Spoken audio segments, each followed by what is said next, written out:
Hi everyone. Well, I've never done this before, but I was going through this old journal that I have where I write a lot of my thoughts, my ideas, just any thoughts on like verses, Bible studies, and I found this one when I was reading 1 John chapter 2, specifically verse 15, which talks about worldliness. That's the title I gave it. Let me find it and actually read the verse. Again, never done this before, and I don't know why, but I felt inspired to do this evening. So let's give this a try. So 1 John chapter 2, verse 15. It says, "Do not love the world or the things in the world. If anyone loves the world, the love of the Father is not in him." So I wrote, from the world we gain prestige, status, honor, comfort, etc. And if we give the world our time, money, and attention, all of our material things, that's really what this verse is talking about. So I don't know about you, but I've heard from a lot of people, a lot of Christians, like, okay, but doesn't God want me to like be successful? Doesn't he want me to, be comfortable and have money and have nice things and like be, proud of myself and be able to provide for myself and have a good lifestyle?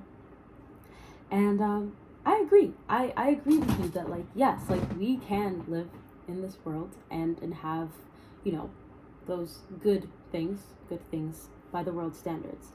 But I think we also need to keep in mind that I'm just going to be reading this and talking. Success by the world standard is very different. And, maybe God is calling you to a career that comes with status and money.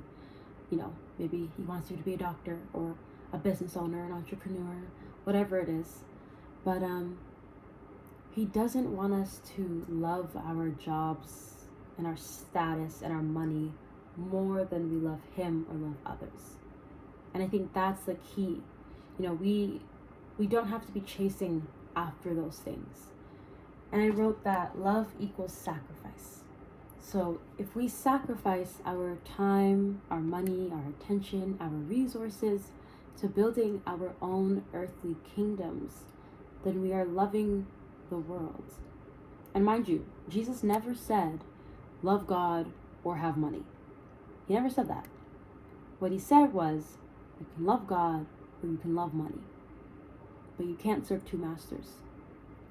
So God isn't saying that, all Christians have to be poor or unsuccessful. We can't have, successful careers. He's not saying don't work hard. Like, yes, we should work hard. We live in this world. We have to work, gotta earn our living. But loving God and loving others should come first. Like God shouldn't be on the back burner while we are pursuing our earthly dreams. And so I wrote, did we put God first? Did we credit him for our success? Did we trust him when our finances were low or when life was good? Right? And I wrote, again, like money itself is not evil. The love of money, that's the problem. See, because when we start making sacrifices to gain the things of this world, that's where the issues come from. Versus, sacrificing the things of this world for something greater, something of greater value.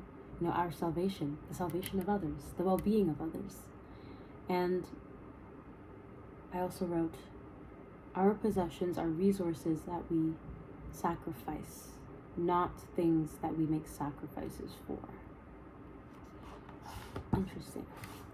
I don't know why I felt like sharing this tonight, but every time I read this, it not really blows my mind, but it's just like a really good reminder. Like, we don't have all of the resources we have so that we can, make sacrifices for them, to have more, to gain more.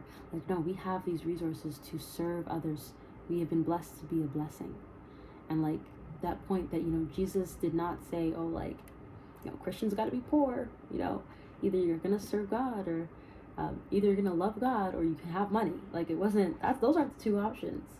He said, you can't serve two masters. Either you're going to love God or you're going to love money. Either you're going to make sacrifices for your, own dreams and for your own wealth, to gain wealth, or you are going to give up yourself, deny yourself and say, God, like, I'm at your service to do whatever you need me to do.